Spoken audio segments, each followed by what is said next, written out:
Hello everyone, in today's video we are going to see one more video of English. Let's start. In the previous video we have taught this chapter, so one page of this chapter is remaining, so we will see in this video. Let's start. In this video I will read each and every word, and I tell you each and every word's meaning, sentences meaning I will translate. Okay, and grammar rules also I will explain. Even though if you have any doubt, you can ask in comment section. Okay, now let's start. Some highlands are also called hills. Some यानी कुछ, highlands हमने देखा था, we saw that highlands means mountains, right? But there is one more thing, hills. Some highlands are also called hills. Some highlands, ऊंची या ऊंचे ज़मीन, जो ऊंचे होते हैं ज़मीन से, ऊंचे ज़मीन है तो वो ज़मीन ही, बना तो मिट्टी का ही है, बट ऊंचा है. सो सम हाईलैंड्स आर यानी होते हैं, ऑल्सो यानी भी, कॉल्ड कहा जाता या कहते, हिल्स यानी पहाड़ी. ओके, यानी कि माउंटेन्स हैं वो ज़्यादा ऊंचे होते हैं, उससे थोड़ा सा जो कम ऊंचे होते हैं वो हिल्स होते हैं. Some highlands are also called hills. कुछ हाईलैंड्स को हिल्स भी कहते हैं, बट लेकिन they are not as high as the mountains. कितनी अच्छे सेंटेंसेस हैं. देखिए, छोटे बच्चों की बुक में यही फ़ायदा होता है, छोटे बच्चों की बुक से पढ़ने में यही फ़ायदा होता है कि मान लीजिए कि अभी मुझे ये तो बोलना था मुझे कि कुछ और लैंड्स होते हैं जो ऊंचे होते हैं, उन्हें हिल्स कहते हैं, लेकिन वो माउंटेन से ज़्यादा ऊंचे नहीं होते हैं. तो कितना अच्छा यहाँ पे लिख दिया, but they are not as high as the mountains, यानी उसका मतलब भी आ गया. लेकिन वे आर नॉट नहीं होते हैं, क्योंकि हमने देखा आर का मतलब है, तो नॉट आ गया यानी नहीं, तो नहीं है. एज हाई एज यानी कि माउंटेन से ऊंचे, माउंटेन्स यानी पर्वत, यानी पर्वतों से. अब यहाँ पे ये कंपैरिजन किया जा रहा है कि माउंटेन के कंपैरिजन में ये हिल्स नहीं होते. अब यहाँ पे दे क्यों आया? अगर हिल होता तो इट होता, but it is not as high as mountains. लेकिन हिल्स था ना, बहुत सारे थे ना. अब बहुत सारे को जानने के लिए तो हम तो दे ही बोलेंगे ना, वे लोग या वे. So but they are not as high as the mountains, लेकिन वे पर्वतों से ऊंचे नहीं होते हैं.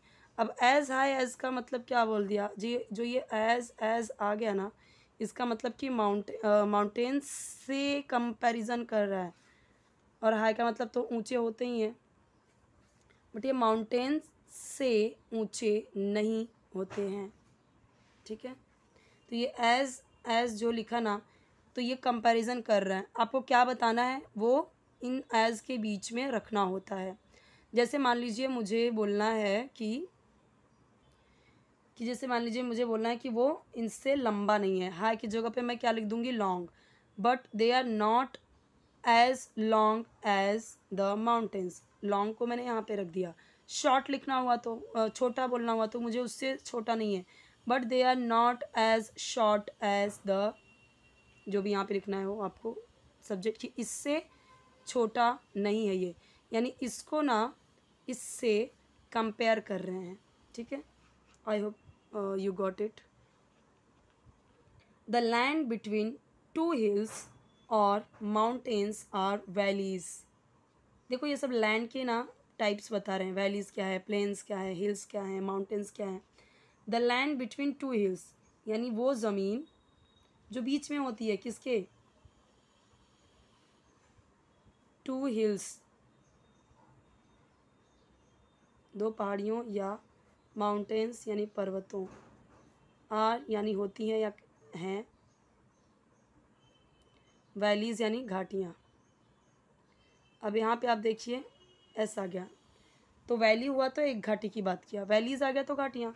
The land between two hills यानी दो हिल्स या माउंटेन्स के बीच की ज़मीन वैलीज़ होती हैं, यानी उनको वैलीज़ कहते हैं, उन्हें वैलीज़ कहा जाता है। किनको? लैंड बिटवीन, बिटवीन यानी के बीच में, किसके? टू हिल्स, टू हिल्स या अब ये जो टू हिल्स है, यही जो टू है वो यहाँ भी लग रहा है माउंटेन्स के भी पहले। क्यों? क्योंकि बीच में और दे दिया। अब बार बार तो नहीं लिखेगा ना, टू हिल्स टू माउंटेन्स, तो ऐसे तो बार बार क्यों लिखेगा ना, तो शॉर्टकट किया कैसे, टू हिल्स और माउंटेन्स, मतलब टू हिल्स टू माउंटेन्स भी आ गया, ठीक है, टू हिल्स और टू माउंटेन्स। लेकिन यहाँ पे हम टू नहीं लिखेंगे क्योंकि और लिख दिया, इसका मतलब यही टू इधर भी आ गया, टू हिल्स और माउंटेन्स और वैलीज़।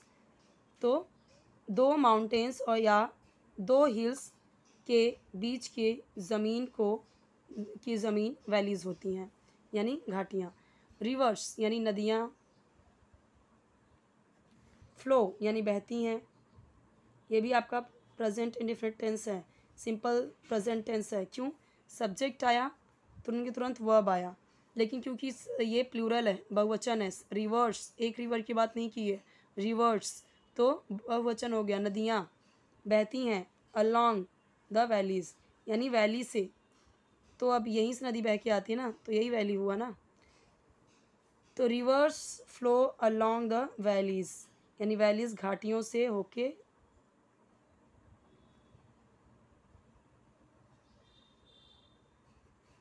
घाटियों में से या घाटियों से होके गुज़रती हैं। अलॉन्ग का मतलब कि वैलीज़ में से ही, वैलीज़ के साथ साथ में ही वो निकलती हैं।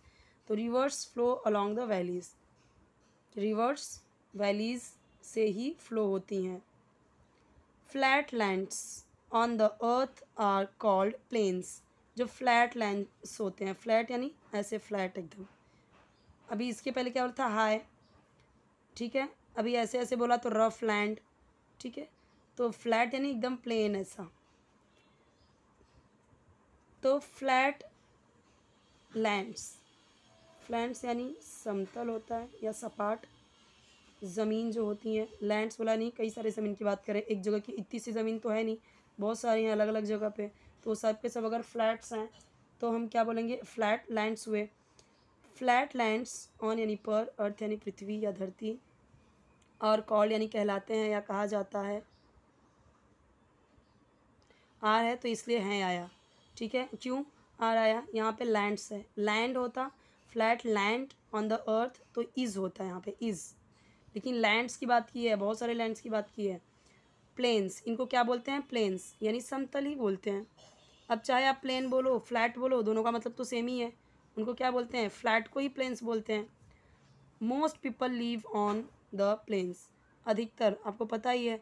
अभी जैसे देखिए कि ज़्यादातर लोग कहाँ पे रहते हैं? समतल एरिया में रहते हैं, जैसे अभी देखेंगे तो यूपी, बिहार, पंजाब, राजस्थान, ये सब क्या है? ऐसे फ्लैट है। अभी जो माउंटेनियस एरिया है जैसे कि उत्तरांचल, उत्तराखंड, कश्मीर, वहाँ की पॉपुलेशन कितनी कम है, इसीलिए बोला है मोस्ट पीपल, अधिकतर लोग, लीव यानी रहते हैं। अब यहाँ पे भी प्रेजेंट इंडेफिनिट टेंस है, लेकिन पीपल बोला है, लोग बोला है, बहुत सारे हैं, इसलिए यहाँ पे क्या आया? लीव, लीव्स नहीं आया, ठीक है। ऑन यानी पर, द प्लेन्स यानी समतल एरिया में, प्लेन्स को प्लेन्स ही बोलिए, इंग्लिश में ही बोला जा रहा है ना, प्लेन का मतलब मैंने समझा दिया ना, एकदम समतल area. Most people live on the plains, अधिकतर लोग या अधिकांश लोग प्लेन्स पर रहते हैं।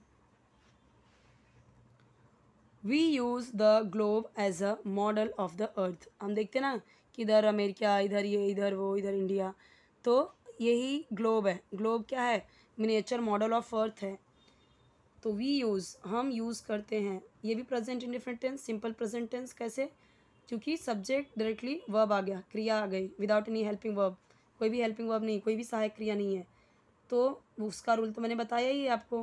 क्या रूल बताया है? कि अगर सब्जेक्ट है आपका ही, शी, इट, सिंगुलर यानी एक वचन, तो वर्ब में एस या ई एस ऐड होगा, but if subject is I, we, you, they and plural means बहुवचन, and we want use S और ई एस, हम नहीं यूज़ करेंगे एस या एस अगर सब्जेक्ट ये सब है। अगर सब्जेक्ट आपका आई, वी, यू, दे या प्लूरल है बहुवचन, तभी यहाँ पे वी आया प्लूरल, तो हमने यूजेस नहीं किया, उसमें ई एस या एस कुछ भी ऐड नहीं किया। लेकिन वही अगर ही होता, he uses, she uses, it uses, Reena uses, girl uses, ठीक है, हम यूज़ करते हैं यानी प्रयोग करते हैं। द ग्लोब, ग्लोब यानी ये, ठीक है, ग्लोब का मतलब यही है globe, as a model, model के रूप में यानी प्रतिकृति, मॉडल यानी प्रतिकृति, अभी मॉडल ही हम बोलते हैं, ठीक है, तो मॉडल के ये एज यानी के रूप में, ऑफ द अर्थ, मॉडल को मैंने मॉडल ही रखा है, प्रतिकृति क्या ही बोलने की ज़रूरत है, वो तो मॉडल से भी हार्ड है, ठीक है, तो मॉडल ही याद कीजिए, मॉडल यानी किसी चीज़ का मॉडल, किसी का एग्जाम्पल, ऑफ यानी का, अर्थ यानी धरती या पृथ्वी। हम ग्लोब को अर्थ के मॉडल के रूप में यूज़ करते हैं, ठीक है, ये हो गया। Now you can take screenshot of it. If you want any kind of video related English, do comment in comment section. Remaining part of this chapter I will explain in next video. So channel ज़रूर subscribe कीजिए, video like कीजिए, friends के साथ share कीजिए, कोई भी video चाहिए इसी तरह से कमेंट में बताते जाइए, वीडियोस आपको मिलते जाएंगे। 3 प्लेलिस्ट ऑलरेडी अपलोड मैंने बनाए हुए हैं चैनल पे, आप चेक करोगे तो इंग्लिश स्टोरीज ट्रांसलेशन और basics of English. Basics of English में आपको इस तरीके से वीडियोस मिलेंगे, फर्स्ट स्टैंडर्ड की, सारे ही फर्स्ट स्टैंडर्ड की बुक से ही बनाया गया है। और स्पोकन इंग्लिश में आपको एक एक सेंटेंस का है, वो बातचीत करने के लिए है, सिर्फ उसे लर्न कीजिए। और ये बुक से मैं बना रही हूँ वीडियो, ठीक है, फर्स्ट स्टैंडर्ड की बुक है ये, ईवीएस की। बार बार कमेंट आता है ना कि कौन से बुक से आप बना रहे हो, तो यही बुक है, अभी चलता है कि नहीं चलता है, महाराष्ट्र बोर्ड की ये बुक है फर्स्ट स्टैंडर्ड की। आई डोंट नो कि ये अभी है कि नहीं सिलेबस में, कि चेंज हो गया है, क्योंकि मेरे पास ये 6-7 साल पुरानी बुक पड़ी हुई थी। जब मुझे कमेंट आया कि फर्स्ट स्टैंडर्ड की बुक से बताइए, तो मैंने स्टार्ट किया, ठीक है। जितने भी वीडियोस आपको मिलेंगे बेसिक्स ऑफ इंग्लिश में, सब फर्स्ट स्टैंडर्ड की बुक से, और बहुत इजी सेंटेंसेस हैं, बहुत इजी रूल्स ग्रामर के हैं, वर्ड्स भी बहुत इजी हैं। खुद भी ऐसे सेंटेंसेस बनाइए, जैसे भी रिवर है तो रिवर करके इसे बनाइए, river flows along the valleys, अगर फ्लो है यहाँ पे क्योंकि प्रेजेंट डिफरेंट टेंस है, तो अगर रिवर करेंगे सिंगुलर हो जाएगा, एक वचन हो जाएगा, तो फ्लोज बोलेंगे, river flows along the valleys, ठीक है। अभी फ्लैट यहाँ पे है, तो अभी जैसे कि फ्लैट, जो लैंड्स को लैंड बोल दे, अगर हम flat land on the earth is, तब यहाँ पे क्या आ जाएगा, इज़। मैंने आपको बताया था ना कि आर का भी मतलब है होता है, इज़ का भी मतलब होता है, ओके। तो ही, शी, इट सिंगुलर जब रहेगा तो है के लिए इज़ यूज़ करेंगे। वहीं अगर आपका सब्जेक्ट है वी, यू, दे प्लूरल यानी बहुवचन, तब हम क्या यूज़ करेंगे, आर, ठीक है, ये R, ARER। I hope you got my point, क्या मैं आपको समझा रही हूँ यहाँ पे। फिर भी कुछ डाउट रहे तो कमेंट सेक्शन में पूछिए। चैनल ज़रूर सब्सक्राइब कीजिए, वीडियो लाइक कीजिए।